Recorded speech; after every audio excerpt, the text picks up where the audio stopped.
கர்த்தராகிய இயேசு கிறிஸ்துவின் பரிசுத்த நாமம் மகிமைப்படுவதாக.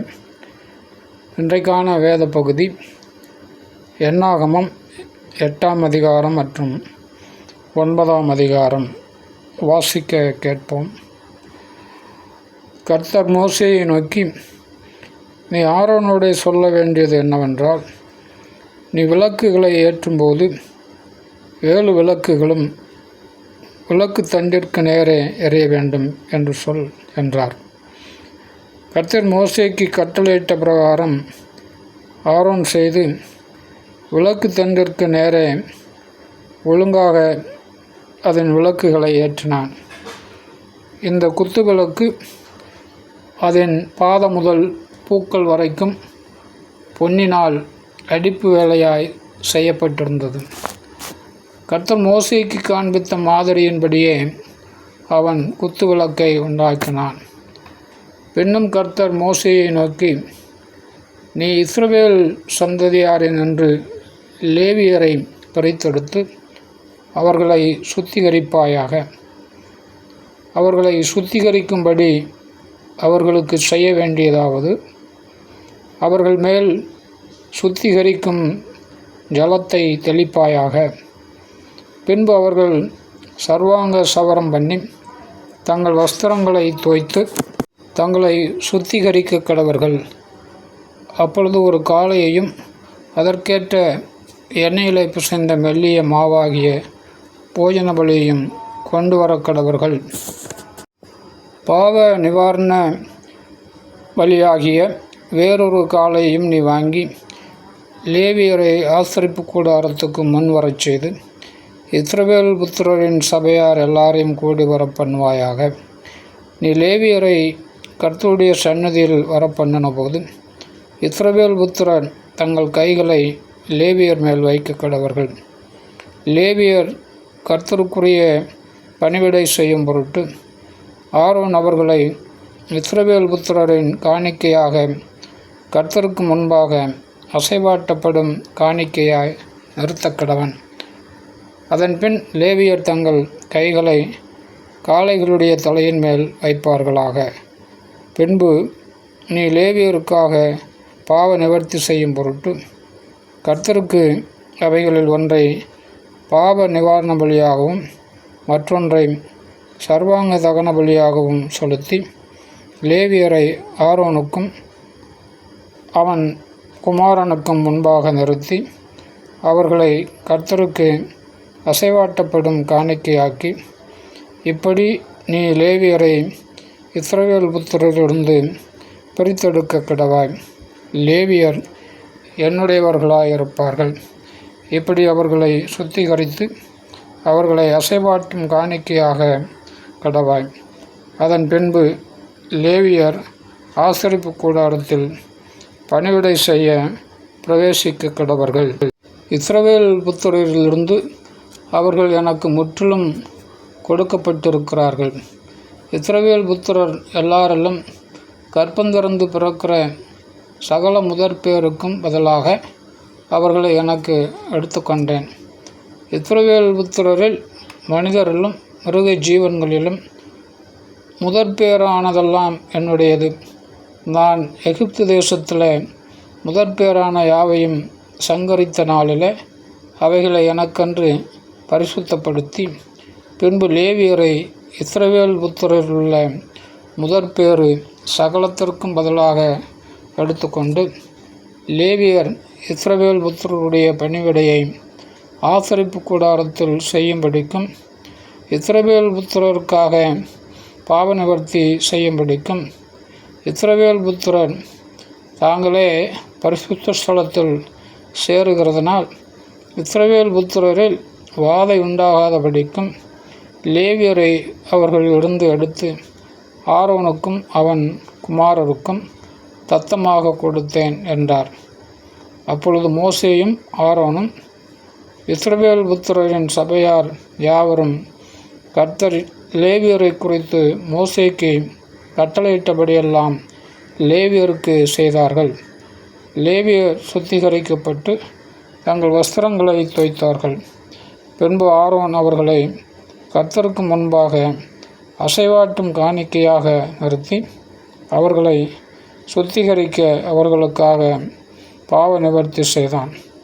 அதற்கு பின்பு லேவியர் ஆரோனுக்கும் அவன் குமாரருக்கும் முன்பாக ஆசரிப்பு கூடாரத்தில் தங்கள் பணிவிடையை செய்யும்படி பிரவேசித்தார்கள். கர்த்தர் லேவியரை குறித்து மோசேக்கு கட்டளையிட்டபடியே அவர்களுக்கு செய்தார்கள்.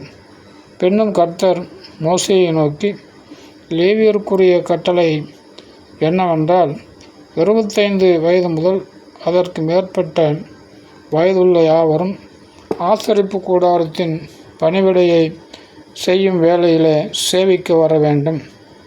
50 வயதுக்கு மேற்பட்டவர்கள் வேலை செய்யாமல் திருப்பணி சேனையை விட்டு ஆசரிப்பு கூடாரத்தின் காவலை காக்கிறதற்கு தங்கள் சகோதரரோடு கூட ஊழியம் செய்வதே அன்றி வேறொரு சேவகமும் செய்ய வேண்டியதில்லை. இப்படி லேவியர் செய்ய வேண்டிய வேலைகளை குறித்து திட்டம் பண்ண கடவ என்றார். 9ஆம் அதிகாரம். அவர்கள் எகிப்து தேசத்திலிருந்து புறப்பட்ட 2ஆம் வருஷம் 1ஆம் மாதத்தில் கர்த்தர் சீனாய் வனாந்தரத்தில் மோசேயை நோக்கி, குறித்த காலத்தில் இஸ்ரவேல் புத்திரர் பஸ்காவை ஆசரிக்க கடவர்கள். இந்த மாதம் 14ஆம் தேதி அந்தி நேரமான வேலையாகிய குறித்த காலத்தில் அதை ஆசரிக்க கடவர்கள். அதற்குரிய எல்லா கட்டளைகளின்படியையும் முறைமைகளின்படியையும் அதை ஆசரிக்க கடவர்கள் என்றார். அப்படியே பஸ்காவை ஆசரிக்கும்படி மோசே இஸ்ரவேல் புத்திரருக்கு கட்டளையிட்டான். அதனால் 1ஆம் மாதம் 14ஆம் தேதி அந்தி நேரமான வேளையில் சீனாய் வனாந்தரத்தில் பஸ்காவை ஆசரித்தார்கள். கர்த்தர் மோசேக்கு கட்டளையிட்டபடியெல்லாம் இஸ்ரவேல் புத்திரர் செய்தார்கள். அந்நாளில் சிலர் மனித பிரேதத்தினால் தீட்டுப்பட்டபடினால் பஸ்காவை ஆசரிக்கத்தகாதவர்களாயிருந்தார்கள். அவர்கள் அந்நாளிலே மோசேக்கும் ஆரோனுக்கும் முன்பாக வந்து, நாங்கள் மனித பிரேதத்தினால் தீட்டுப்பட்டவர்கள், குறித்த காலத்தில் இஸ்ரவேல் புத்திரரோடு கூட கர்த்தருக்கு காணிக்கையை செலுத்தாதபடிக்கு நாங்கள் விலக்கப்பட்டிருக்க வேண்டியது என்ன என்றார்கள். மோசே அவர்களை நோக்கி, பொறுங்கள், கர்த்தர் உங்களை குறித்து கட்டளையிடுவது என்ன என்று கேட்பேன் என்றான். கர்த்தர் மோசேயை நோக்கி, நீ இஸ்ரவேல் புத்திரரோடு சொல்ல வேண்டியது என்னவென்றால், உங்களிலாகிலும் உங்கள் சந்ததியாராகிலும் ஒருவன் பிரேதத்தினால் தீட்டுப்பட்டாலும் பிரயாணமாய் தூரம் போயிருந்தாலும் கர்த்தருக்கு பஸ்காவை ஆசரிக்க வேண்டும். அவர்கள் அதை 2ஆம் மாதம் 14ஆம் தேதி அந்தி நேரமான வேளையில் ஆசரித்து அதை புளிப்பில்லாத அப்பங்களோடும் கசப்பான கீரைகளோடும் புசித்து விடியற்காலம் மட்டும் அதில் ஒன்றும் மீதியாக வைக்காமலும் அதில் ஒரு எலும்பையும் முறிக்காமலும் பஸ்காவினுடைய சகல முறைமைகளின்படியும் அதை ஆசரிக்க கடவீர்கள்.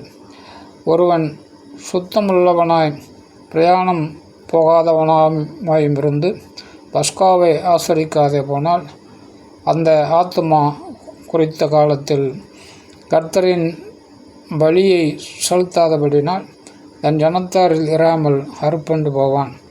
அந்த மனிதன் தன் பாவத்தை சுமப்பான். ஒரு பரதேசி உங்களிடத்திலே தங்கி கர்த்தருக்கு பஸ்காவை ஆசரிக்க வேண்டுமானால் அவன் அதை பஸ்காவின் கட்டளைப்படியும் அதன் முறைமையின்படியும் ஆசரிக்க கடவன். பரதேசிக்கும் சுதேசிக்கும் ஒரே கட்டளை இருக்க வேண்டும் என்று சொல் என்றார். வாசஸ்தலம் ஸ்தாபனம் செய்யப்பட்ட நாளிலே மேகமானது சாட்சியின் கூடாரமாகிய வாசஸ்தலத்தை மூடிற்று. சாயங்காலமான போது வாசஸ்தலத்தின் மேல் அக்கினிமயமான ஒரு தோற்றம் உண்டாயிற்று. அது விடியற்காலம் மட்டும் இருந்தது. இப்படி நித்தமும் இருந்தது. பகலில் மேகமும் இரவில் அக்கினி தோற்றமும் அதை மூடிக்கொண்டிருந்தது. மேகம் கூடாரத்திலிருந்து மேலே எழும்பும்போது இஸ்ரவேல் புத்திரர் பிரயாணம் பண்ணுவார்கள். மேகம் தங்குமிடத்தில் இஸ்ரவேல் புத்திரர் பாளையம் இறங்குவார்கள். கர்த்தருடைய கட்டளையின்படியே இஸ்ரவேல் புத்திரர் பிரயாணப்படுவார்கள். கர்த்தருடைய கட்டளையின்படியே பாளையம் இறங்குவார்கள். மேகம் வாசஸ்தலத்தின் மேல் தங்கியிருக்கும் நாளெல்லாம் அவர்கள் பாளையத்தில் தங்கியிருப்பார்கள். மேகம் நடுநாள் வாசஸ்தலத்தின் மேல் தங்கியிருக்கும் போது இஸ்ரவேல் புத்திரர் பிரயாணப்படாமல் கர்த்தரின் காவலை காத்து கொண்டிருப்பார்கள். மேகம் சில நாள் மாத்திரம் வாசஸ்தலத்தின் மேல் தங்கியிருக்கும் போது கர்த்தருடைய கட்டளையின்படியே பாளையம் இறங்கியிருந்து கர்த்தருடைய கட்டளைகளின்படியே பிரயாணப்படுவார்கள். மேகம் சாயங்காலம் தொடங்கி விடியற்காலம் மட்டும் இருந்து விடியற்காலத்தில் உயர எழும்பும்போது உடனே பிரயாணப்படுவார்கள். பகலிலாகிலும் இரவிலாகிலும் மேகம் எழும்பும்போது பிரயாணப்படுவார்கள். மேகமானது 2 நாளாவது, 1 மாதமாவது, 1 வருஷமாவது வாசஸ்தலத்தின் மேல் தங்கியிருக்கும்போது இஸ்ரவேல் புத்திரர் பிரயாணம் பண்ணாமல் பாளையம் இறங்கியிருப்பார்கள். அது உயர எழும்பும்போதோ பிரயாணப்படுவார்கள். கர்த்தருடைய கட்டளையின்படியே பாளையம் இறங்குவார்கள். கர்த்தருடைய கட்டளையின்படியே பிரயாணம் பண்ணுவார்கள். கர்த்தர் மோசேயை கொண்டு கட்டளையிடுகிறபடியே கர்த்தருடைய காவலை காத்துக்கொள்வார்கள். ஆமென்.